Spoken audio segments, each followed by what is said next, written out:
Hola.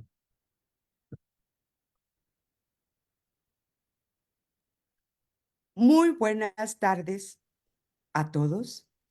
El Grupo de Investigación y Docencia de Cero Vigilancia y Control de ITIS del Instituto Nacional de Salud Pública y ANPES AC les damos una cálida bienvenida al cierre de este año con la semana Sigamos el Camino de los Derechos. Mi salud, mi derecho, con motivo del Día Mundial del SIDA, que fue ayer, 1 de diciembre. Erradicar el estigma asociado al VIH-Sida es esencial para construir una sociedad más equitativa e inclusiva. Para lograrlo, la promoción y la educación desempeña un papel fundamental al eliminar los prejuicios y fomentar la empatía hacia las personas que viven con esta condición. Derribar los mitos sobre la transmisión del VIH, promover el conocimiento sobre medidas de prevención, tratamiento efectivo. Además, enfatizar que el estigma social no solo afecta la calidad de vida de las personas que viven con VIH, sino que también constituye una barrera para acceder, para que las personas busquen servicios de salud y apoyo emocional.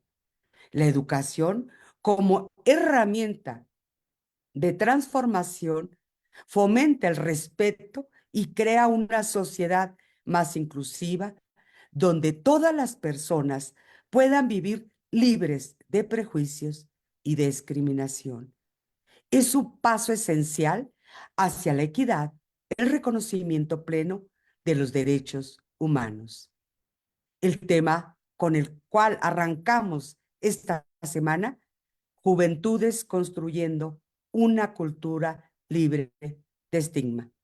Y nos acompaña el licenciado en Química Farmacéutica Bióloga David Alberto Díaz, que me permito presentarles.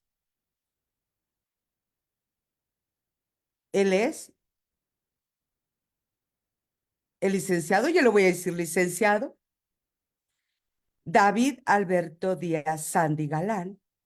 Él es estudiante de la licenciatura en Química Farmacéutico Biólogo, apasionado por el conocimiento con marcador interés, con un marcado, permítanme, porque es que están entrando y no sé si leer o darles acceso.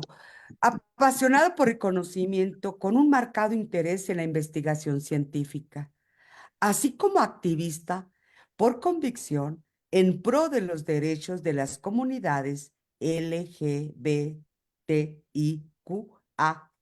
y más, y personas que viven y conviven con VIH, con un compromiso por aportar conocimientos, experiencias y acciones para incidir de manera afirmativa en su entorno desde una perspectiva interseccional, de manera vinculante con actores sociales, gubernamentales y la comunidad científica.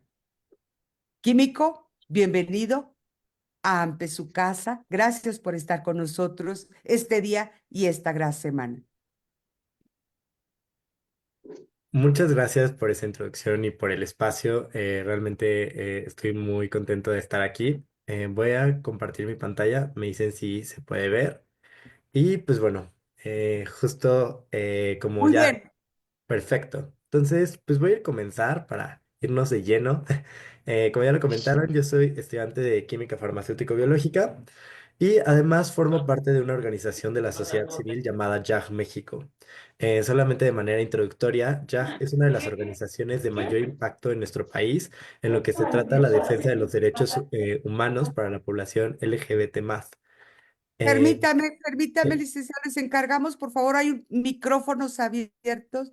Por favor, les encargamos mantener sus micrófonos. Puede comenzar porque no se escuchó bien, por favor. claro. Bueno, Gracias. como comentaba, si bien soy estudiante de química farmacéutico-biológica, también trabajo y colaboro con una organización llamada YAG México. YAG México es una de las organizaciones de mayor importancia en el país en lo que corresponde a la defensa de los derechos de la comunidad LGBTIQAP+, y su nombre viene de la palabra en la lengua maya que simboliza amar.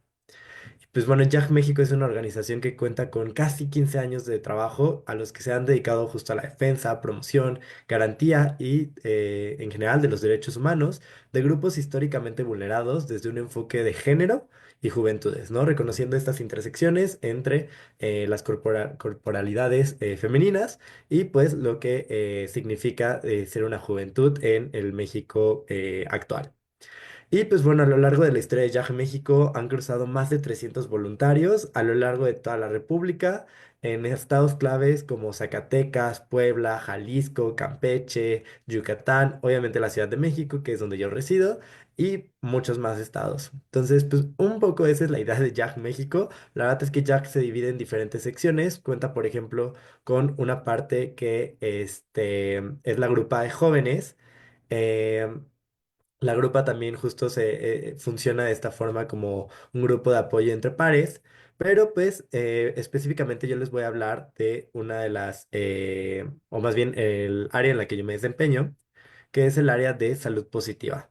Salud positiva es la coordinación fundada como un espacio libre y seguro para la comunidad LGBTI y otras poblaciones clave que tiene los objetivos de informar a la población sobre su derecho a la salud y al bienestar, acompañar entre pares a la comunidad e incidir en la agenda pública. Básicamente, justo Salud Positiva lo que busca es el poder llevar a cabo esta promoción de la salud a nivel nacional con cuatro ejes rectores. El trabajo con poblaciones, reconociendo que el trabajo entre pares, ¿no? El desempeño y el no alejarnos de la comunidad es esencial.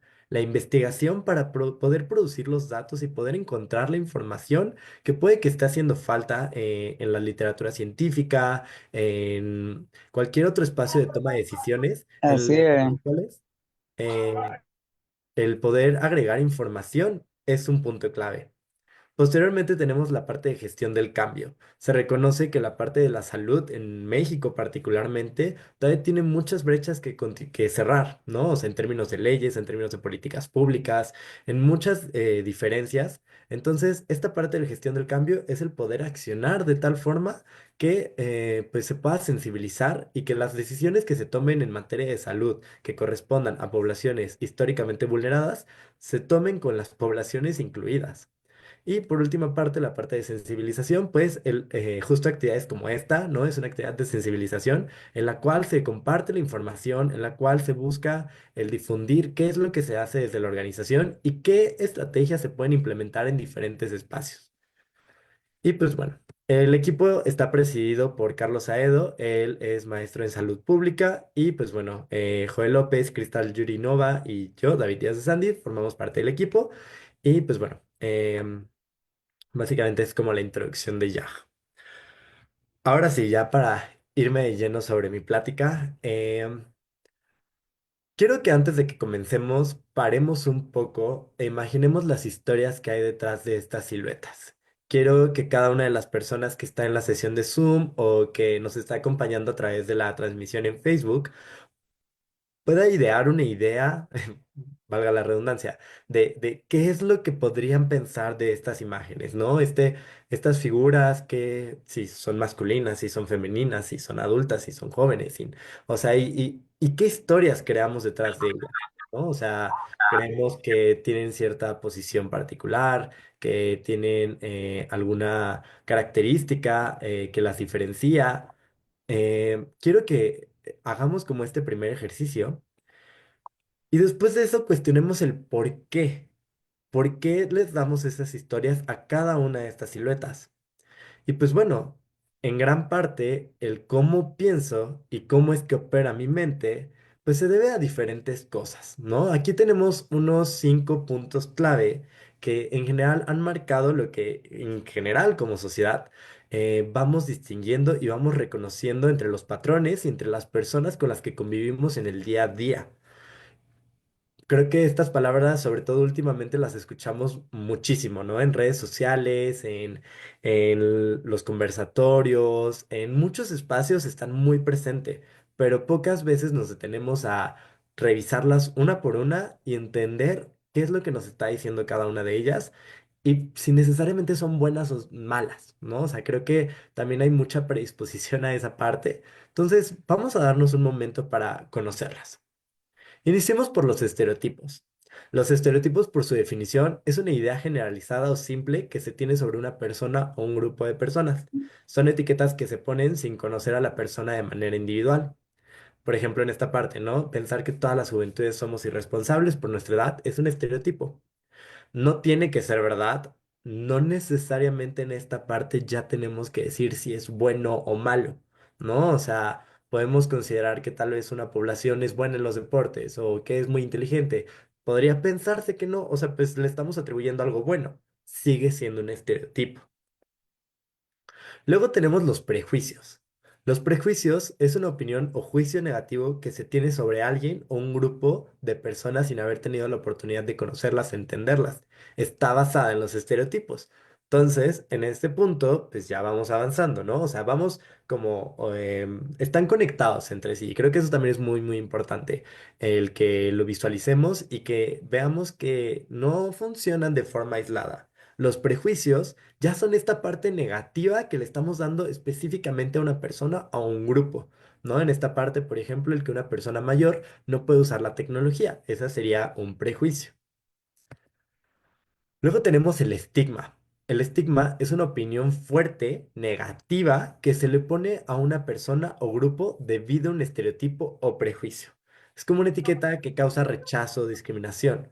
Entonces, en este punto, el prejuicio podemos ver que tal vez es una idea, no necesariamente llega a una acción, pues sí, a una diferenciación en cómo actúan las personas.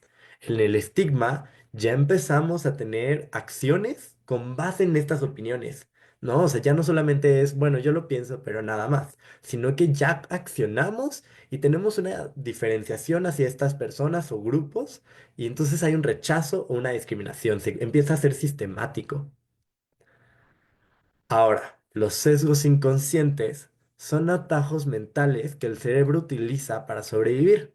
Hacen que tomemos decisiones rápidamente basándonos en generalizaciones o ideas preconcebidas.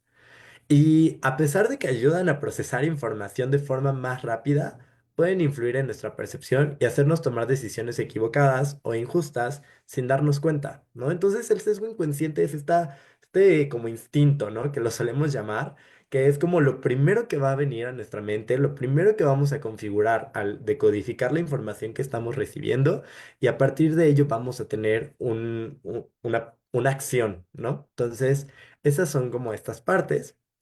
Y pues bueno, los roles de género es un conjunto de ideas sobre cómo se espera que los hombres y las mujeres se vistan, se comporten y se presenten.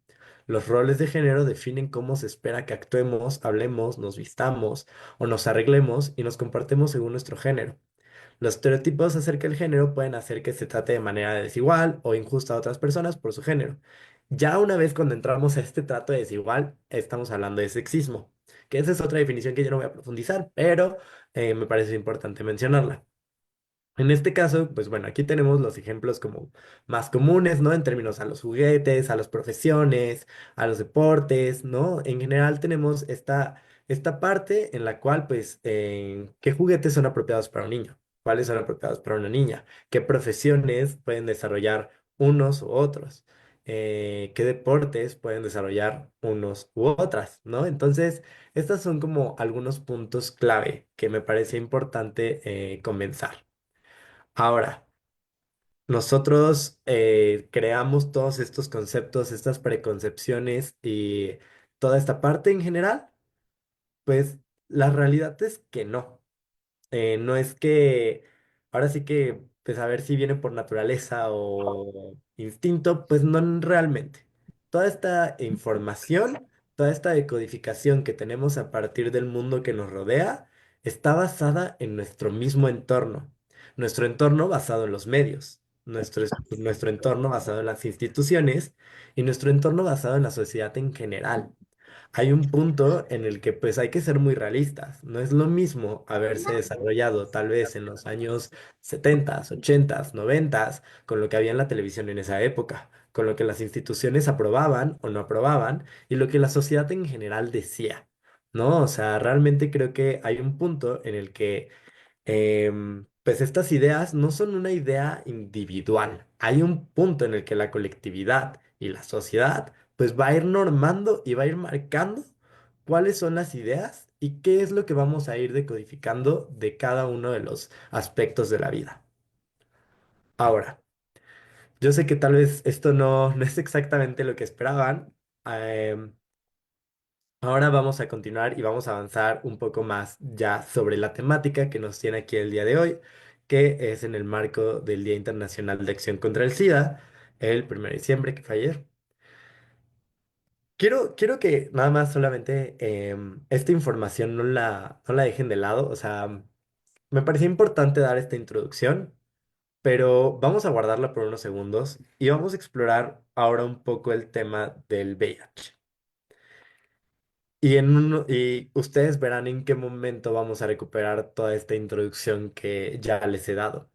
Entonces, solamente no dejen ir de lado esa parte. Vamos a hablar de la historia del VIH en México. Bueno, VIH en general en esta parte. El VIH es una enfermedad que se reportó, bueno, importante, justo. Primero se reportó la enfermedad, ¿no? O sea, el VIH es un virus. Sin embargo, la historia inicia con la enfermedad. En 1980 reportó una deficiencia inmunológica relacionada a los gays. En este momento, por ahí de Inglaterra, en espacios hacia allá en el viejo mundo, se empezó a denotar que múltiples hombres jóvenes empezaron a presentar casos clínicos que un hombre joven no presentaba. Empezaron a tener distinciones como lo que hoy en día se conoce el sarcoma de Kaposi, empezaron a tener lesiones en la piel, empezaron a tener cuestiones clínicas que no eran conocidas y que, o no en esa población, y que lo único que los relacionaba era que eran hombres que tenían relaciones con hombres. En ese punto se nombra el GRIT, la deficiencia inmunológica relacionada a los gays. Desde el primer momento de la historia de esta enfermedad y de esta condición, se ha asociado a una población en específica a la misma. Esto también nos ayuda a entender mucho de por qué hoy en día seguimos concibiendo las cosas de cierta forma, porque desde un inicio así se fue nombrando. Posteriormente, en 1982, pues los científicos de esa época se dan cuenta que no solamente es algo que le pasa a los hombres gays, entonces cambia al síndrome de inmunodeficiencia adquirida, que realmente es un nombre es bastante general, ¿no? O sea, simplemente describe que estamos teniendo una inmunodeficiencia y que no es algo congénito, ¿no? Y que, pues bueno, está relacionada a un conjunto de signos y síntomas basándonos en la definición de síndrome. Posteriormente, en 1983, se descubre científicamente el agente causal del virus, el agente causal del SIDA, que es un virus, el virus de inmunodeficiencia humana. En ese mismo año comienza la historia de nuestro país. Se reporta el primer caso confirmado en el Instituto Nacional de Ciencias Médicas y Nutrición Salvador Subirán. Posteriormente, en 1987, es que la industria farmacéutica comienza con la comercialización y distribución del primer fármaco que combate el VIH, la acidobudina, y pues esa distribución comienza a nivel global. Posteriormente, en el 88, basado en los comunicados emitidos por la Organización Mundial de la Salud, nace el CONACIDA, el Consejo en México para Prevenir y Abordar la Pandemia, que en ese momento, en el concepto bajo el cual se crea el CONACIDA, no cuenta con un presupuesto para el tratamiento del CONACIDA, simplemente se creó en ese momento para crear una estrategia coordinada en cuál iba a ser la respuesta. Esa estrategia no incluía un presupuesto para el acceso al tratamiento. En 1993, el México como país comienza a distribuir el tratamiento por medio de la seguridad social, entiéndase IMSS, ISSSTE. Sin embargo, eso representaba únicamente menos del 10% de la población afectada, porque pues en general como la mayoría de las personas que igual están en este seminario, lo sabrán, pues muchas veces las personas que están en un mayor riesgo de contraer VIH, pues no necesariamente tienen un empleo formal. Estamos hablando de poblaciones clave como sexotrabajadoras, personas que tienen un consumo de sustancias inyectables. Son condiciones que en general hacen a las poblaciones más proclives a la transmisión del virus. Y en esa época no era diferente, de hecho era mucho más marcado esta diferenciación de las poblaciones. Y entonces este acceso al medicamento seguía siendo muy vago y muy poco realista para atender la problemática que estaba significando en la salud el VIH. En 1995 se comenzó a utilizar en México la combinación de antirretrovirales. Esta combinación pues justo ya nos permitía tal vez un mejor tratamiento para las personas, ¿no? Tal vez con menos efectos adversos, con una mayor calidad de vida y que al menos simplificaba la toma. Al menos ya no era tomar muchas tabletas de diferentes principios activos, al menos ya lo podíamos empezar a reducir a una tableta y que además permite un efecto más eficaz. Luego en 1997 nace el FONSIDA. El FONSIDA fue esta idea que en su momento era el que órganos y ciertas instituciones iban a hacer aportaciones donatarias para conseguir el acceso al tratamiento a las personas que lo necesitaran. En principio se veía como una gran idea. El problema del FONSIDA es que operó bajo lo que se puede conocer como las políticas del Titanic. Únicamente estaban pensados para niños y mujeres primero. De nuevo, esto sigue creando una disparidad entre las poblaciones clave que más lo necesitaban y una población que era sumamente pequeña en nuestro país, que si bien ha existido desde el inicio de la historia del VIH en México, no era la prioridad, al menos en números, porque eso no significaba una reducción de los casos en un sentido realista. Ahora, en 2001, el anuncio de la CDHNU se escribe que el acceso al tratamiento al antirretroviral es un derecho humano. Por ende, todos los gobiernos alrededor del mundo tienen que asegurarlo para sus habitantes.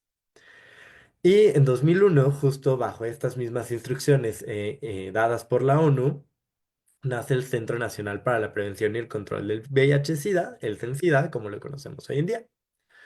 Y pues bueno, en 2003 se inicia con el programa de acceso universal al tratamiento para VIH en el país, iniciando la respuesta masiva de atención sin derecho a biencia de la infección por VIH.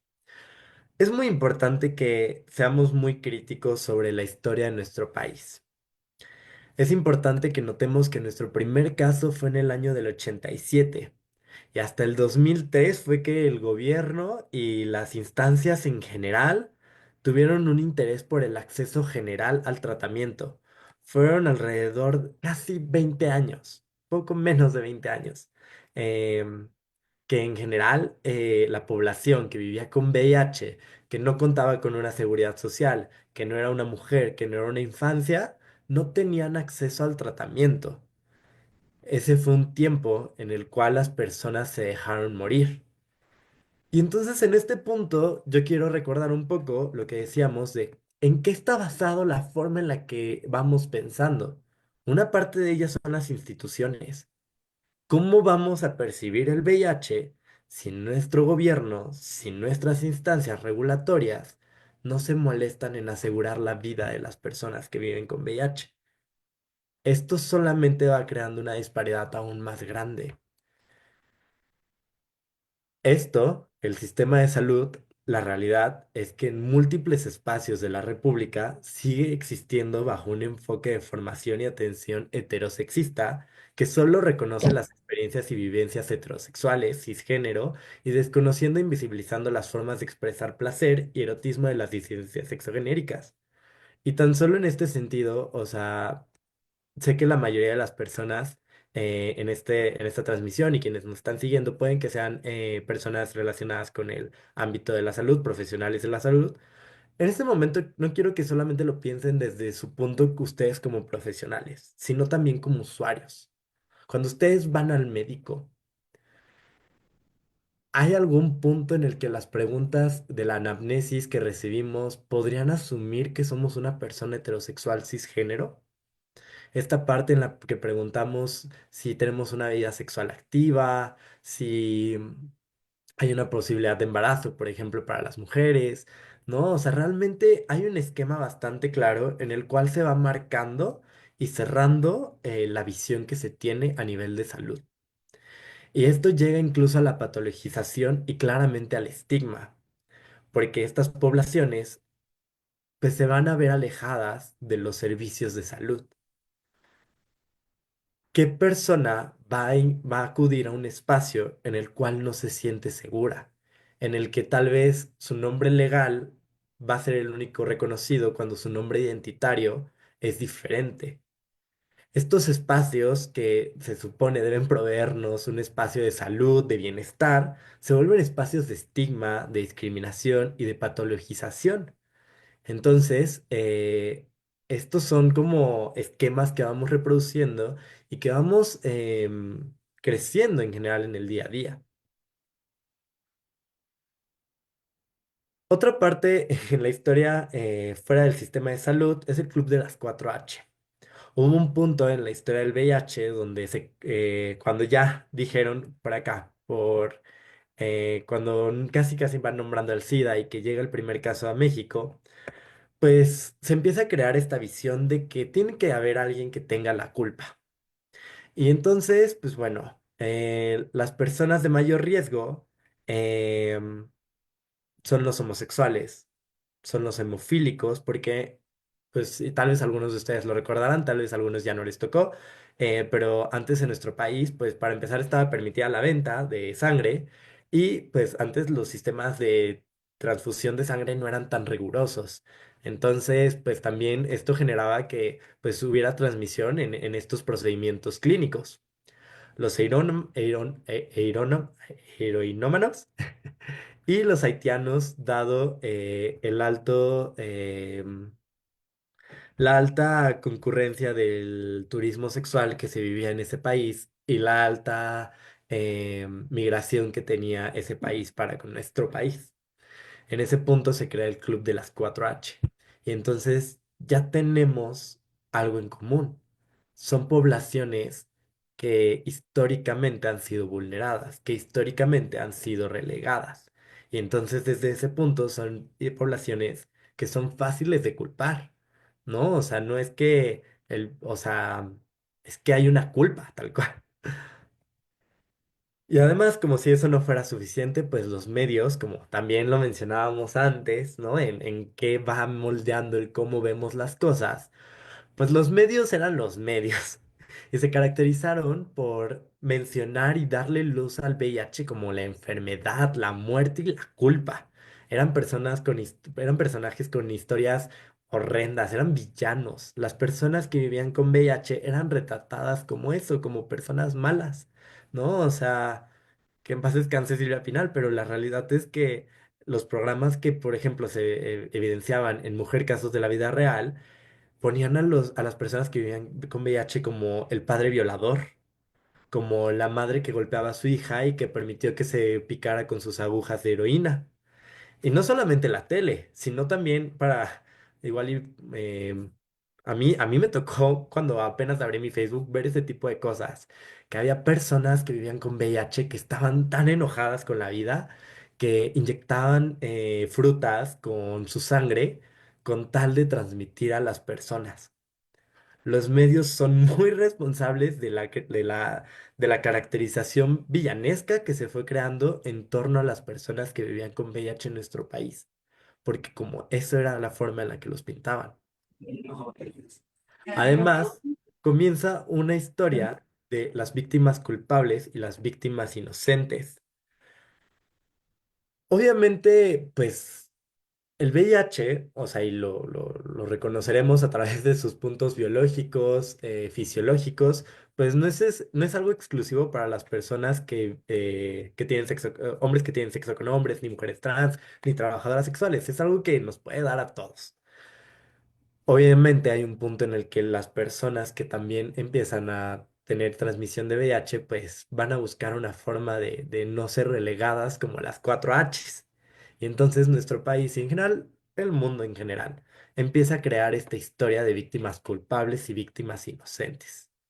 Niñas y mujeres, personas que no lo adquirieran por prácticas sexuales o por el consumo de sustancias, eran contagiados intencionalmente, ¿no? Entonces, de nuevo, regresamos a estas historias en las que es el esposo violador, es la madre descuidada, ¿no? O sea, las infancias y las mujeres que vivían en matrimonio no eran personas culpables de haber sido transmitidas el VIH. Entonces empieza a haber una disparidad mayor, que además esto se vio alimentado por lo que ya hablamos. Una estrategia del Fonsida que solamente las prioriza a ellas y a las infancias. Entonces empezamos, o sea, nuestras políticas, nuestros medios, nuestra sociedad empieza a crear esta dinámica en la cual las personas em, que por desempeño de su vida sexual, por el consumo de sustancias, son personas que tienen que ser relegadas, que como sociedad tenemos todo el derecho de decirles están mal y no merecen un espacio. Esto obviamente deriva y continúa hacia la criminalización del VIH. Esto también siguiendo las tendencias que pues en general muchas veces pasa en nuestro país de la globalización y con base en Estados Unidos em, y las políticas que ese país empezó a implementar ante la administración de Ronald Reagan, pues una de las respuestas del Estado es criminalizar un supuesto riesgo de contagio. En los códigos penales locales y en el federal, con distintos artículos de dimensiones diversas. Em, no sé si alguno de ustedes conozca más o menos de qué va el tipo penal riesgo de contagio. Básicamente establece que una persona que vive con VIH está obligada a decirle a sus parejas sexuales que vive con VIH. En caso de que no lo haga, la otra persona tiene el derecho de denunciarle porque le puso en riesgo, porque le puso en un riesgo de contagio. Eso es castigable hasta con la cárcel. Son muy pocos los estados que o nunca lo tuvieron, de hecho, que nunca lo tuvieron, solamente fue uno, y creo que solamente hay dos que los han levantado desde su existencia. Apenas en este año fue que se logró en la Ciudad de México derogar este artículo, que pues no tiene sentido porque además, de nuevo, remontándonos a las bases científicas, para que una persona que se sabe con VIH lo transmita, significa que esa persona está renunciando a su tratamiento de forma voluntaria. Significa que esa persona está poniéndose a sí misma en riesgo al aumentar su carga viral y disminuir su carga de CD4 con tal de exponer a un riesgo a la otra persona. Esto solamente sigue creando una concepción bastante errónea y bastante estigmatizante hacia las personas que viven con VIH. Como si eso no fuera suficiente, de nuevo, ya las instituciones nos dijeron que se puede discriminar, ya nos dijeron que se puede criminalizar, ya nos dijeron que hay víctimas culpables y víctimas inocentes, y los medios solamente han reforzado esto a diestra y siniestra. Pues, ¿qué es en lo que eso resulta? Un porcentaje de la población de 18 años y más no le rentaría un cuarto de su vivienda a una persona con VIH. Y además, no sé si supieron, por ejemplo, este caso apenas el año pasado, según yo es el año pasado, torturaron y quemaron vivo a un joven que vivía con VIH en Cancún, simplemente por el hecho de vivir con VIH, porque se le consideraba un riesgo. Y es que además no es cualquier forma de muerte. Hay un punto en el que es el quemar, claro que tiene un significado de limpieza, de eliminar por completo a la persona. Esto evidentemente es el resultado de una serie de políticas y de mensajes que se han transmitido a lo largo de nuestra población y que están sumamente encarnados. También se tiene reportado que 4 de 10 personas bueno, piensan que las personas con VIH no deberían trabajar con personas sin VIH. y 4 de cada 10 personas piensan que existe un riesgo de adquirir VIH por compartir el baño con alguien que sí vive con el virus. Esto pues solamente nos va dejando muy claro cuál es la realidad en cuanto al estigma, al rechazo y la ignorancia que existe en los conceptos básicos en cuestión al virus. Am, Nada más antes de avanzar, creo que es importante el que retomemos esta parte del inicio. Ya, y lo estuve reforzando a lo largo de la plática, ¿no? O sea, ya vimos cómo los medios, las instituciones, la sociedad en general hemos contribuido a una estigmatización y creo que es importante también esta parte. Hemos, formamos parte al menos de la sociedad en general, algunas personas de los medios, algunas personas de las instituciones. Esto no es, creo que lo primero que también es muy importante es que reconozcamos en qué forma hemos sumado a este estigma que se vive en forma general y que tal vez no necesariamente tenemos que ser las personas que no van a contratar a alguien, pero puede que haya comentarios, puede que haya acciones que pueden derivar en esto. Justo creo que es súper importante que, considerando que la audiencia, la mayoría son personas profesionales de la salud, pues, ¿qué mensajes transmitimos en nuestra clínica, en nuestro trabajo, en nuestra investigación, que podrían estar permeando este tipo de mensajes? Y no lo digo en un sentido para castigarnos y sentirnos mal y ser ahora nosotros los villanos, sino para hacer conciencia. Y es que ese es el primer punto. Si nosotros mismos no somos capaces de analizarnos y reconocer nuestros errores, ¿cómo podemos esperar el lograr un cambio en la población en general? Vamos a pasar un poco más a qué hacer en términos, ya no solamente como individuos, sino como instituciones, sino como grupos generales. Lo primero es que, Pero ¿por qué lo voy? perdón, 2 segundos, creo que se dejó de compartir. Ahí está. Sí siguen viendo mi pantalla, ¿verdad? Sí, ya. Bueno, primero que nada es reconocer que Permítame, la... licenciado, por favor, sus micrófonos cerrados, si son tan amables. Gracias. Gracias. Sus Primero, micrófonos cerrados, por favor. Ahí hay, Lisette, tu micrófono está abierto y no lo puedo cerrar desde aquí. Te lo encargo, por favor. Gracias. Adelante, licenciado. Disculpe. Adelante. sí, Se está viendo perfecto su ponencia. gracias. Pues bueno, primero es necesario reconocer que la desigualdad sigue siendo una barrera que dificulta el acceso a la salud, la prevención y el tratamiento. Y para esto hay puntos clave que hay que priorizar. Primero tiene que haber un financiamiento específico a la prevención del VIH con una perspectiva de prevención combinada. Ahorita vamos a hablar de qué es la prevención combinada. Luego tiene que haber la colaboración crítica, protagónica y autónoma de las comunidades.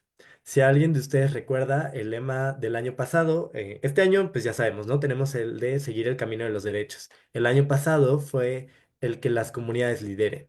Y es que la historia del VIH es que todos estos logros, la verdad es que ya no profundicé en esa parte, pero los avances que se han tenido no han sido por buena conciencia de las instituciones y de los reglamentos.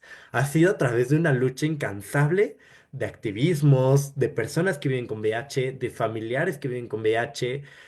El entorno, manifestaciones son las que han logrado el aseguramiento de los derechos. Entonces, es imposible avanzar en la agenda y no considerar a la comunidad que por años se ha encargado de defender este tema. Posteriormente tenemos la cobertura integral a servicios de salud, libres de estigmas y discriminación para personas con VIH y poblaciones clave. Entendamos poblaciones clave como las define la ONU: hombres que tienen sexo con hombres, personas trabajadoras sexuales, mujeres trans y personas consumidoras de drogas inyectables. Y la eliminación de leyes discriminatorias que criminalizan a las personas con VIH y a las poblaciones clave.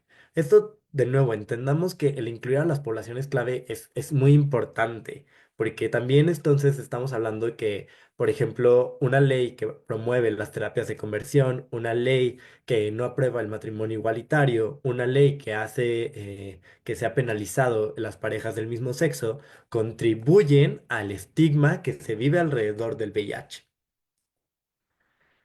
Y pues bueno, también es importante que reconozcamos que el acceso a la salud es un derecho y no un privilegio. Hay personas que de, enfrentan barreras en nuestro de país que acompañamiento. no puedan acceder a diagnósticos, tratamientos y servicios esenciales.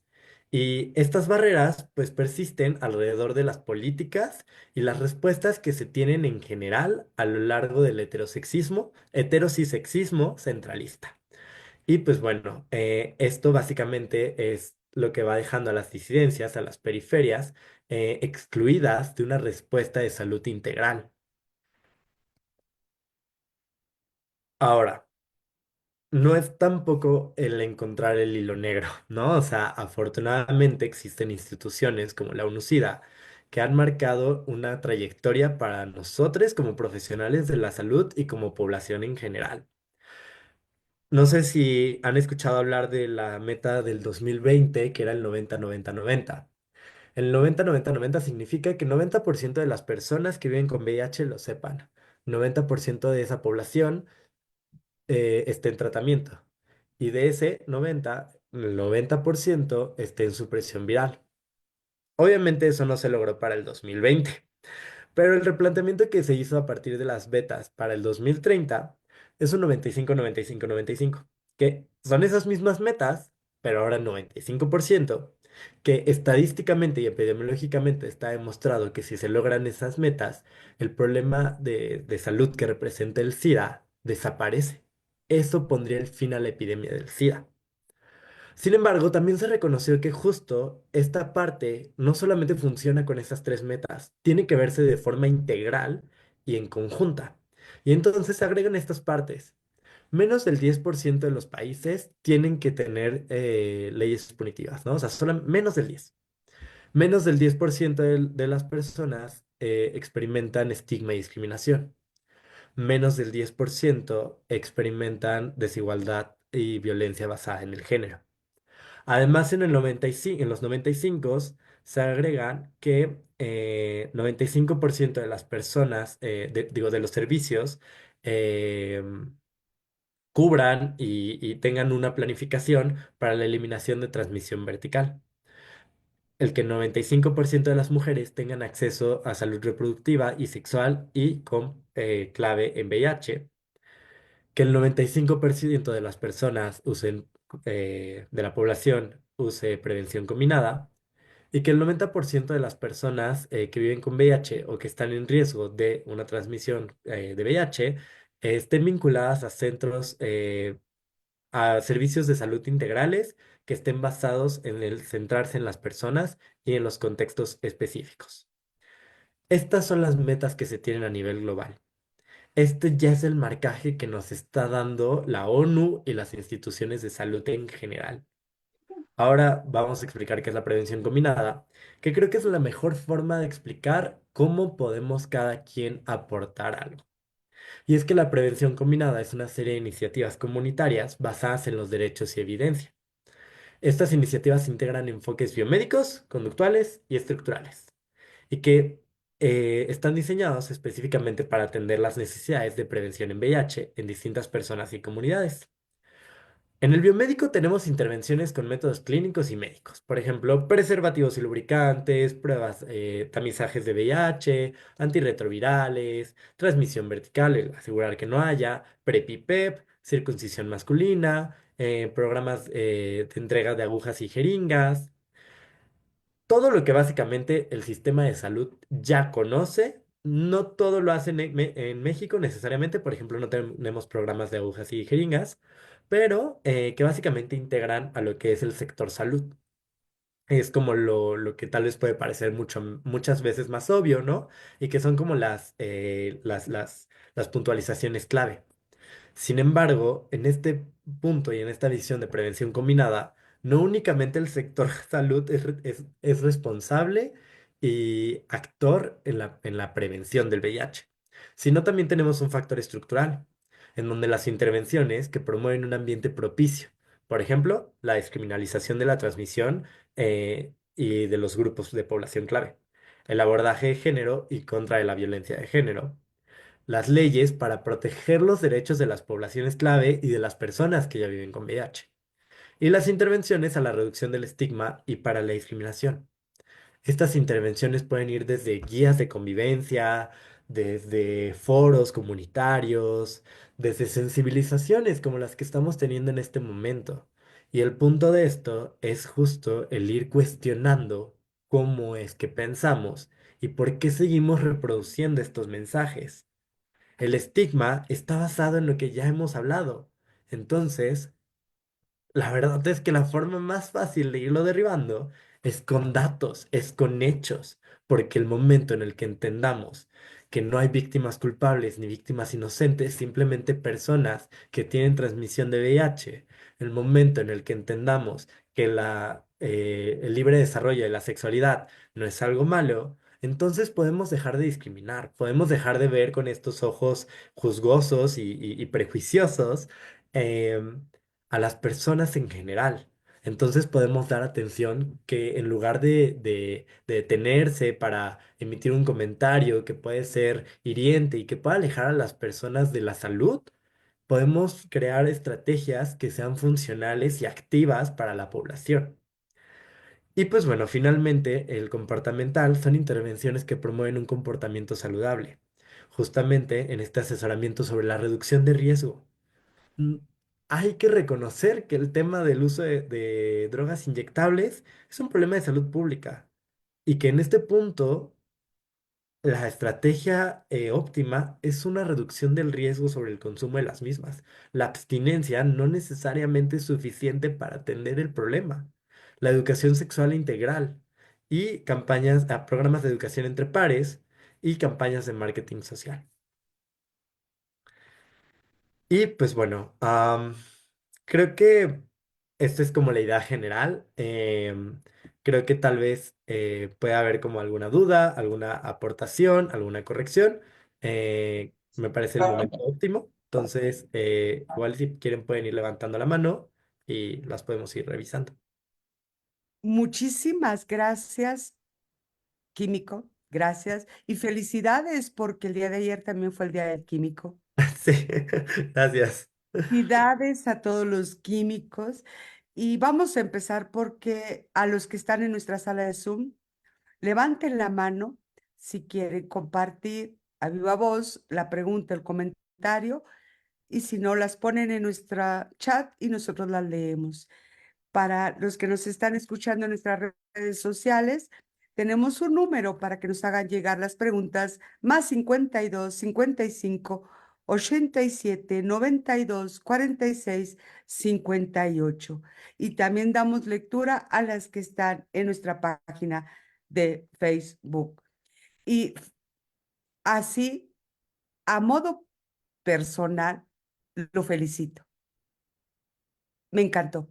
Excelente. Excelente, creo que vamos a invitarlo para seguir, porque esto necesitamos seguir sensibilizando a la población y al personal de salud también.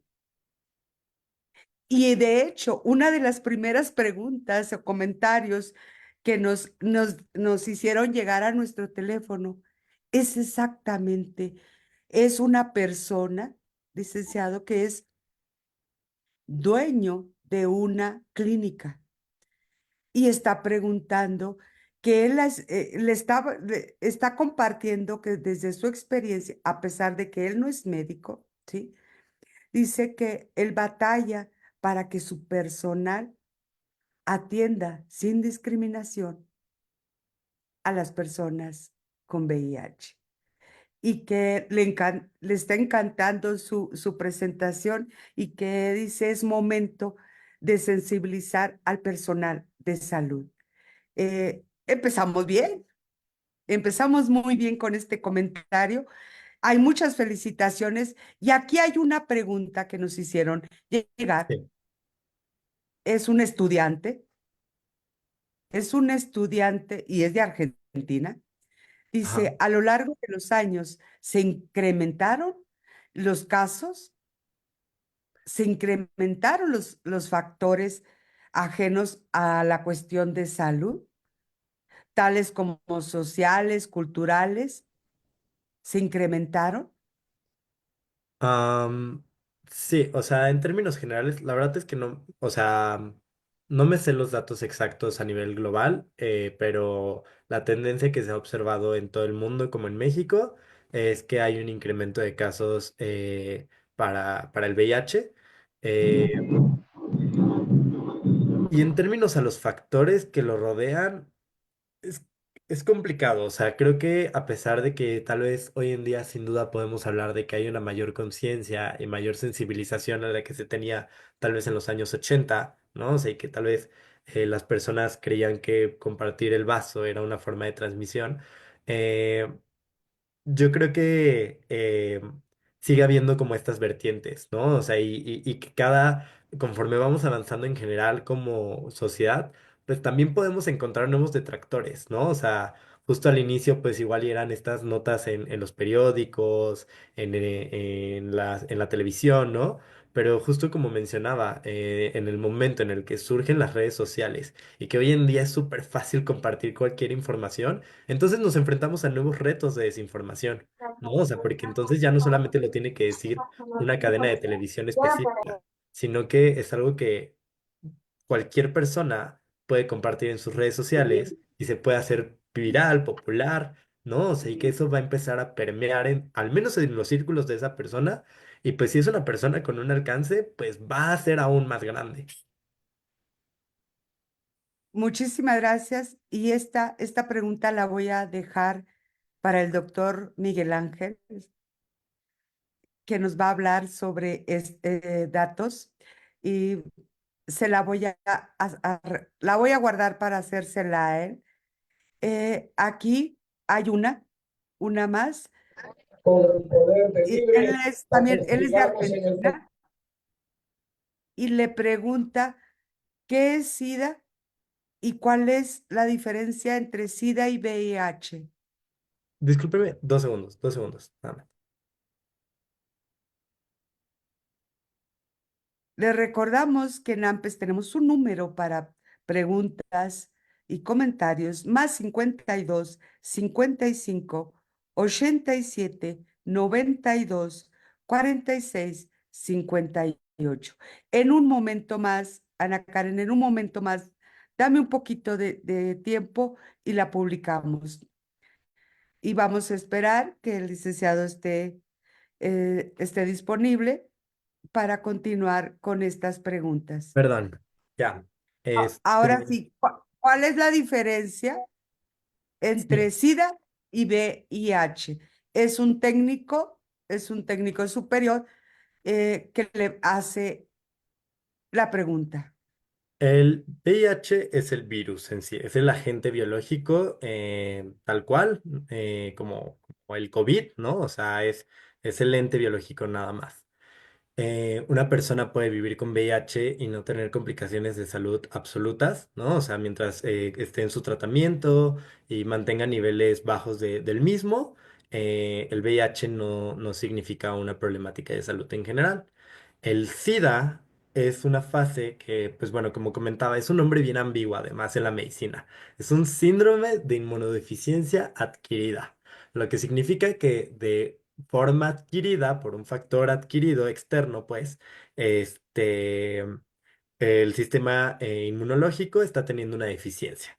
Esto se suele caracterizar cuando las células del sistema inmune son menores a cierto número y, pues bueno, particularmente es ya un estadio, es una enfermedad. Ya ahí estamos hablando de la enfermedad de SIDA, ¿no? Así que, de nuevo, se caracteriza por un alto número de VIH y una baja en las células del sistema inmune. Sí, muchísimas gracias. Aquí en nuestra sala de Zoom voy a dar lectura a las que han dejado, ¿sí? Eh, y y le preguntan, Evangelina Vallejos dice, resaltar la importancia de la prevención, lo que es la prevención combinada de suma importancia para todos los ámbitos de salud del mundo. Excelente su ponencia. Xiomi dice, hay que concientizar mucho a las personas en estos temas que son de suma importancia para la aceptación de diferentes géneros de personas y ante todo el respeto de los mismos. Soreli, excelente, muy dinámico y didáctico. Es muy importante eliminar la discriminación y estigmación hacia las personas que viven con VIH-Sida, ya que estos son señalados hasta por sus propias familias. Igualmente, hay que educar sobre el virus y cuáles son las formas de transmisión. Esos son los comentarios que tenemos. Aquí una pregunta que me está llegando y le preguntan directamente a usted, Ujú. desde su organización, ¿cómo están? ¿Cómo están estas comunidades? Uf, ¿qué comunidades? ¿Sí? De LGTQ más en cuanto a al VIH. ¿Cómo están? Mm, ¿Siguen pasando lo mismo? Creo que algo que ha derivado toda esta historia del VIH en México, o sea, y particularmente, la verdad aquí no me atrevería a hablar desde la organización, sino más desde una experiencia personal, que tal vez desde el trabajo que he hecho desde la organización, pero em, es que, sin duda, yo creo que la población LGBT es la más consciente cuando se habla de VIH. Creo que el hecho de la historia, como se ha marcado, y el hecho de que se nos ha relacionado íntimamente con el virus a lo largo de todo este tiempo, pues ha hecho que inevitablemente tengamos una mayor conciencia y una mayor prevención. Obviamente puede que haya grupos dentro de la comunidad que no, ¿no? O sea, no voy a generalizar, pero al menos mi experiencia es que, por ejemplo, cuando estoy con amistades o estoy en un grupo de personas LGBT, la mayoría sabemos en qué momento fue la última prueba de VIH que nos hicimos. Esto rara vez sucede cuando estoy en un entorno en el que la mayoría son personas heterosexuales. Entonces, em, obviamente depende de en qué entornos, ¿no? O sea, ahí creo que entrarían las intersecciones de los espacios sociogeográficos, ¿no? O sea, el acceso a cierta información, ¿no? También ahí en esa parte reconozco que, pues, mi comentario viene de cierto privilegio de que la mayoría de las personas LGBT con las que convivo somos personas universitarias, ¿no? Entonces, puede que esto sin duda también sea una influencia bastante grande y que, pues bueno, sigue hablando de una disparidad que se tiene en un nivel general. Muchísimas gracias. Me están preguntando en dónde pueden localizarlo. Ah, sí, Tendrá, sí, por favor, si nos deja, eh, por favor, ahí. Sí, lo deja un momentito, por favor, ahí, sí, para que le puedan tomar captura de pantalla. sí, claro, ahí esas son mis principales. Yo creo que lo más fácil es mi correo y mi teléfono. La verdad es que Facebook rara vez revisa los mensajes, Instagram también, porque normalmente se van como a un archivo, entonces creo que las prioritarias son mi número y mi correo. Perfecto, vamos a leer un poquito. Hay muchas felicitaciones. Dice, felicidades, saludos desde Argentina, buenas noches, saludos desde Tampico, Tamaulipas. Armando Miramontes tiene un comentario que dice, hay una película de corte vaquero norteamericano que narra hechos basados en la realidad de un cowboy que se infecta, me imagino, por VIH en ese ambiente y enfrenta el sistema de salud Ujú, norteamericano, la estigma junto con otros pacientes gay. La trama termina donde estos consiguen medicamentos en la frontera con México, pero al crecer el movimiento, la FDA, los bloques prohíben los medicamentos. Este comentario lo dejan en Facebook. Buenas noches, saludos desde Veracruz. Ana, buenas noches para todos desde Venezuela. Carlos Sandoval, buenas noches, saludos desde Guatemala. Excelente ponencia, felicidades. Muchas gracias. Marta, excelente. Hay que hacer conciencia que es una enfermedad y no estigmar a las personas. Armando otra vez dice, creo que el rechazo social a los enfermos con VIH fueron el blanco de los medios y la sociedad en general durante los 80 y 90 en México. Inclusive se genera mucho sentido del humor de mal gusto con canciones y películas. Sí. Aquí vemos Adelante. una pregunta que habla de volver a mencionar sobre la derogación del artículo. ¿Ok? Em, Justo, a ver, el artículo, no me acuerdo qué número era, pero es el tipo penal riesgo de contagio.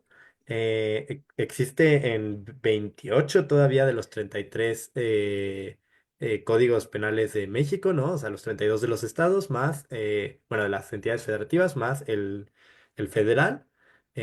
Ahorita 28 estados siguen manteniendo este tipo penal. Y apenas este año, si no mal recuerdo, sí, en la Ciudad de México, antes de que saliera la legislatura saliente, fue que se hizo la derogación con el trabajo de múltiples de los diputados, entre ellos Ana Francis Moore, Temístocles Villanueva, ¿no? Que son personas abiertamente de la diversidad y que justo han tenido este trabajo en impulsar el reconocimiento y la apertura y la desestigmatización en la Ciudad de México. Muchas gracias. Aquí Graciela en nuestra página, en nuestra sala de Zoom dice, no muchos saben que con sus medicamentos, los retrovirales, pueden llevar una mejor condición de vida. Algunos otros descuidan su tratamiento y su organismo deteriora más. Guadalupe es eso del artículo, que si lo puede mencionar una vez más. Y siguen las infinitas felicitaciones por todos lados, licenciado, para usted.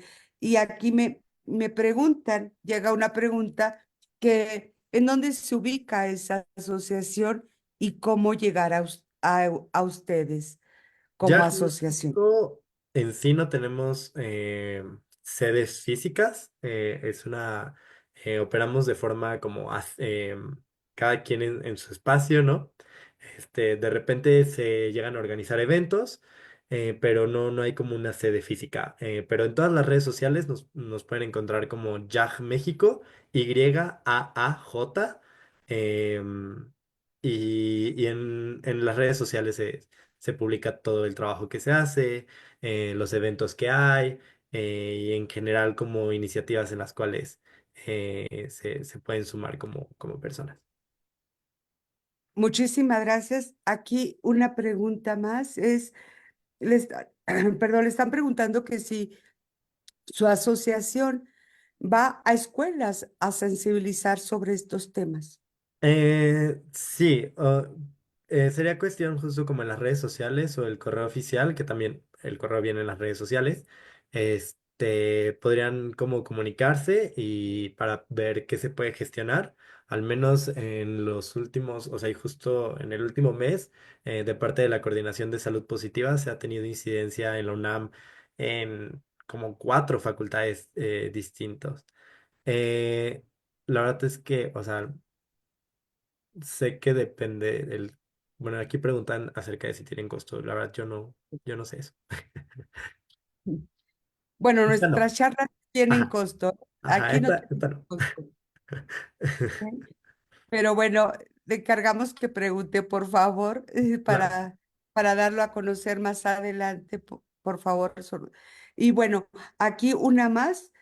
Dice, desde su experiencia, ¿cuál sería l- l- la mejor forma de promover y educar a jóvenes LGTBQ+? Creo que lo principal... Están en una comunidad, rural, Ajá, ok, ok, hablamos. ok. Ah, yo creo que lo principal es entonces el liderar con el ejemplo, ¿no? O sea, o sea, siendo padres de familia o alguna persona conocida, el mostrar apertura hace el cambio, ¿no? O sea, hay investigaciones que muestran que con que las personas LGBT tengamos al menos una persona que nos apoye, se reduce significativamente problemas de salud mental como la ideación suicida, ¿no? Entonces, además hay una frase muy bonita que dice que cuando la familia abraza, la sociedad no discrimina. Entonces, creo que eso es lo principal, ¿no? O sea, el informarnos, evidentemente, ¿no? El tener la información de, pues, por qué no está mal ser LGBT, ni somos un riesgo para nada ni para nadie, pero sin duda el poner el ejemplo con nuestras acciones es un punto clave. Muchísimas gracias. Aquí llega un comentario más, que es verdad lo que hace un momento comentaban, que uno de los, ahora sí, la discriminación, la negación es por parte de nuestra propia familia. Aquí le mandan decir. Entonces hay que sensibilizar a la familia también. Sí, sin duda.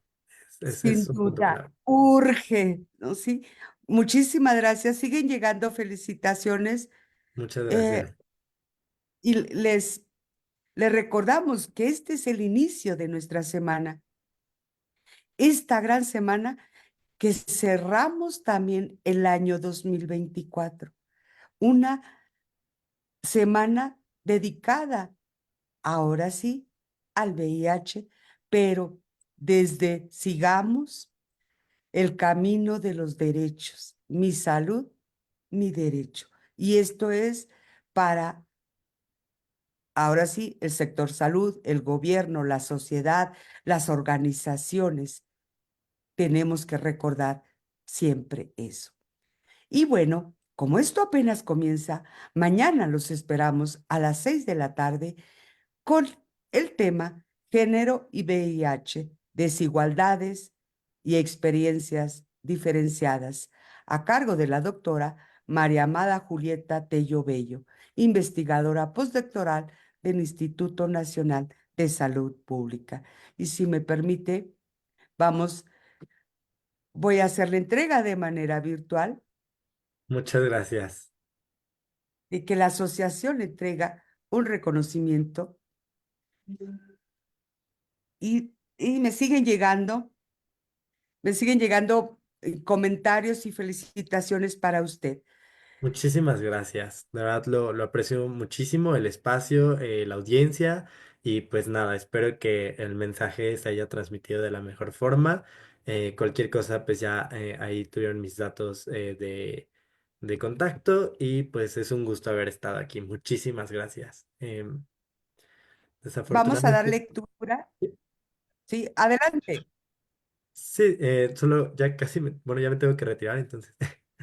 Ok, voy a dar lectura. Sí, Sí. la Asociación Nacional de Promotores y Educadores para la Salud, ACE, otorga el presente reconocimiento al químico, farmacéutico, biólogo David Alberto Díaz de Sandy por su excelente participación en la conferencia Juventudes Construyendo una Cultura Libre de Estigma.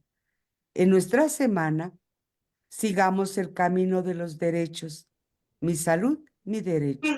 Del 2 al 6 de diciembre del 2024, en su modalidad virtual, desde la Ciudad de México, 2 de diciembre del 2024, y firma por la mesa directiva la licenciada Nayeli del Carmen Delgado de la Cruz, vocal de esta mesa directiva, y su servidora. Muchísimas gracias, no le quitamos más el tiempo. Gracias por abrir esta gran semana y por compartir su tiempo, su conocimiento y su sabiduría. Pero, ¿nos podría regalar un mensaje para cerrar? Pues creo que lo principal sería que tanto como profesionales de la salud como personas del día a día, lo más importante es el nosotros ser conscientes, ¿no? El que nosotros con nuestro granito de arena no sumemos al estigma, a la discriminación, con que no aportemos a estos sistemas de opresión, eso es lo que empieza a generar el cambio, ¿no? El no quedarnos callados también es muy importante, porque no necesariamente somos las personas que emiten el comentario xerofóbico, pero lo respaldamos. Entonces, creo que el reconocernos como agentes de cambio todos, todas, todes es muy importante y llevarnos eso en la mente en todos los días y para todos los aspectos, no solamente el VIH. Muchísimas gracias. Un abrazo fuerte de corazón a corazón en la distancia y Muchas a todos gracias. ustedes que están en esta arranque y en esta semana, un abrazo fuerte, bonita noche y te pedimos, ¿por qué no hacer viral al licenciado? Digo, vamos a hacer viral. Es urgente sensibilizar a más personas, no solo al profesional de la salud, sino a toda la ciudadanía. Comparte esta ponencia y solo tal vez alguno de tus contactos le urge este mensaje. Solo tal vez esté pasando una discriminación. Solo tal vez esté solo y no sepa a dónde acudir. Solo tal vez no sabe cómo decir lo que tiene. Y solo tal vez podemos mejorar la calidad de vida de una persona y podemos salvar una vida. Solo tal vez. Muchas A nombre gracias. de la Asociación Nacional de Promotores y Educadores para la Salud, bonita noche y los esperamos mañana. Hasta luego. Gracias. Hasta luego.